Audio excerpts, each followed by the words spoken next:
नया पर धन भइल तोर ऊपर मन भइल आ पुरखन के बाती सोरह आना सोच भइल। आई आज के समाज के कड़वा सच सुनल जा अपनी खास अंदाज खाटी भोजपुरिया।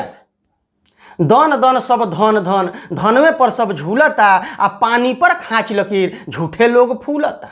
पत्थर के इमारत बनल मरघट में ईमान बा आ कहे के भीड़ बढ़ल बा तनहा हर इंसान बा।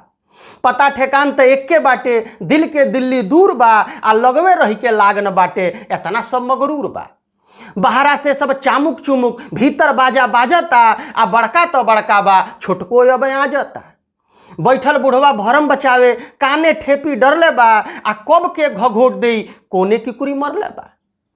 के कहबा आपन के अब आन बा आ जबले स्वार्थ लागल बा तबले तोहर मान बा। भले धन बढ़ल बा विचार के आज गरीबी बा आ जेकर पौआ बढ़न भइल सभे ओकर करीबी बा। प्यार के चाशनी सूख गई खाली घमासान बा आ जहाँ एक दूजे में प्यार न होखे उ घर नहीं शमशान बा, उ घर नहीं शमशान बा। धन्यवाद।